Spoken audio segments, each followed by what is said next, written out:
Like any man, when he's pushed to his limits, he's capable of anything. When someone strikes at the ones he loves, he will take any steps necessary. He's looking for answers, for the truth. Dad? There is no walking away from us, Fisher. We made you, we own you, and we always will! He will stand by his convictions.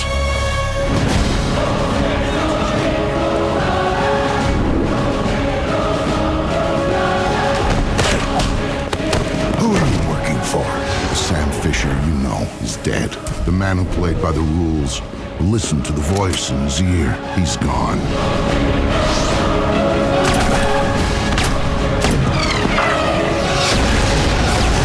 So watch your back. I can't stop him. No one can.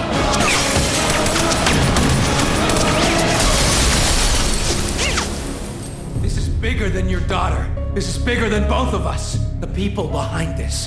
You can't hide from them. Who said anything about hiding?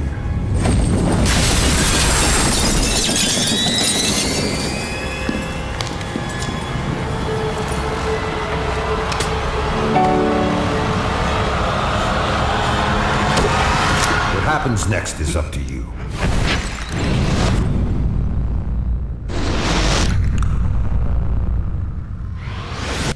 Hi, welcome to Ubisoft Montreal. I'm Dean Evans, game designer on Splinter Cell Conviction, and this is the making of Splinter Cell Conviction. So what we're going to do is take you on a little tour around the studio. You're going to see different departments, you see how the game is being built, and you're going to see some of the ambitions we have for the title. So let's go have a look around. Splinter Cell 1 was the first one on the market to bring this new genre. Really define the genre, action stealth. And for us now, it's about taking that genre and pushing it, further. When we started working on Conviction, we approached it with a lot of respect because Splinter Cell is a huge brand. I love the old Splinter Cells, but it was time to kind of do something new. We did our homework. So we replayed all the Splinter Cell games. We played all the other games in the genre. As I was playing them, I found them to be a lot frustrating. I didn't feel like the guy that I was supposed to be. Who killed my daughter? This doesn't stop until you tell me.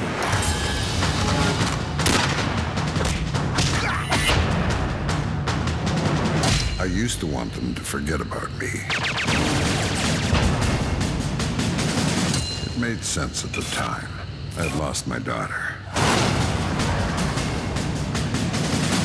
I'd seen the agency I gave my life to turn against me.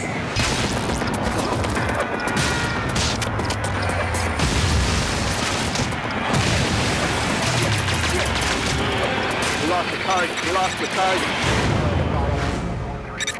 They're sure as hell gonna remember me now.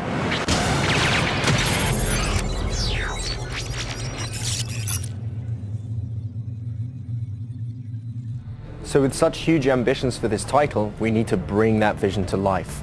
So the mechanics we're about to show you and the different styles of gameplay has made me sleep under my desk for quite a few nights.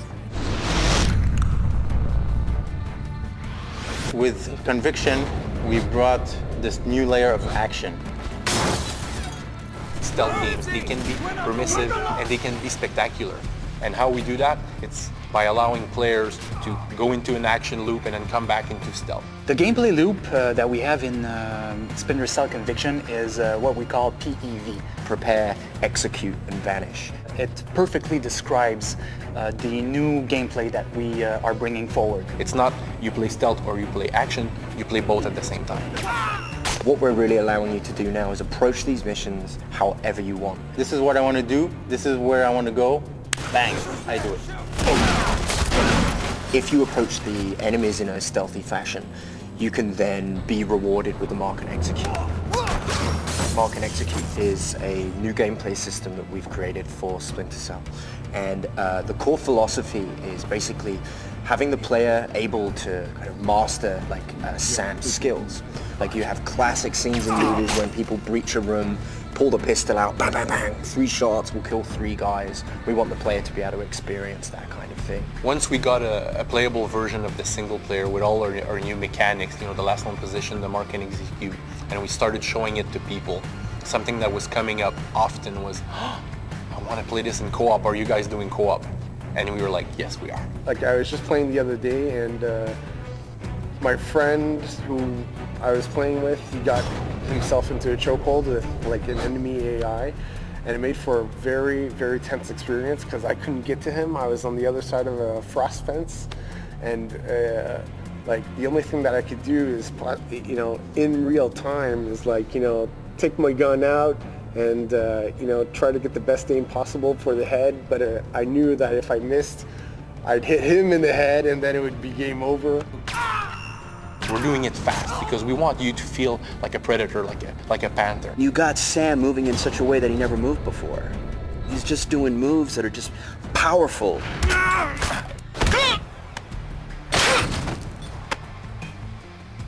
La grosse différence qu'il va y avoir entre un Splinter Cell et le nouveau Conviction, c'est surtout au niveau de la vélocité du personnage, au niveau de sa brutalité.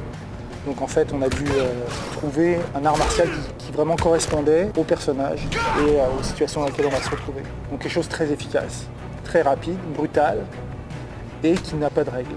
Donc c'est le Krav Maga qu'on a choisi pour ça en fait. Krav Maga is not a big flashy martial art. You know, he's not going to be doing spinning back kicks or anything like that.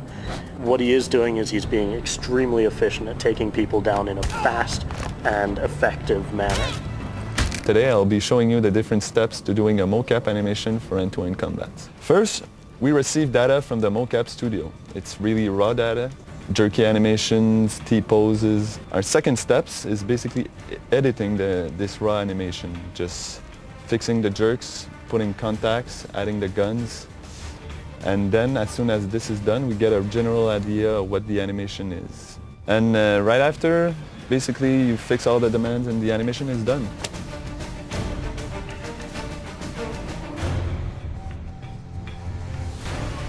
Sam is like extraordinarily capable with a pistol. So we've gone to a lot of effort of studying different close quarter combat techniques, different ways of fighting with a pistol. So for instance, our basic stance is actually the center axis relock, like this. It gives you a lot of advantages to be able to fire like this. Continue firing, fire, fire, fire.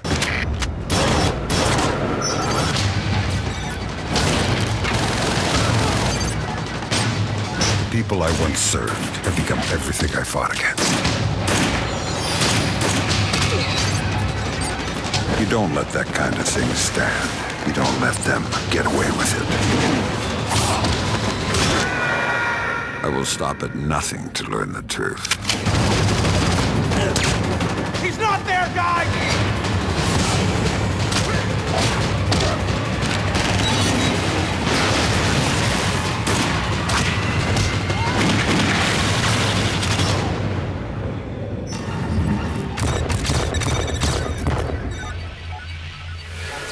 So you've seen a bit of our mocap process, and sometimes it can get pretty intense. Down at the interrogation mocap sessions, one of the stuntmen took a good fist of tooth, bang, chipped it out, ping, ping, knocks on the floor. But you know, that's the price you pay for beauty. Speaking of beauty, let's go take a look at the art side of the game. When you look at it, Splinter Cell 1 was a benchmark when it came out, and Splinter Cell 3 was probably the best looking game of the last generation of consoles. So it was extremely important for us that when we released our Splinter Cell Conviction, that it came out as strong. And we came up with a bunch of things that are super interesting. So the first thing that we have is what we called projected text. So basically what we're doing is we're integrating in the environment in 3D the objectives that we're giving to the player. Au lieu d'avoir une cassure, d'avoir un scripted event ou une cinématique, si on veut, ben, on a tout intégré ça dans l'environnement. You want Coben. Andre Coben. He drove the car that hit her. He's gonna kill me.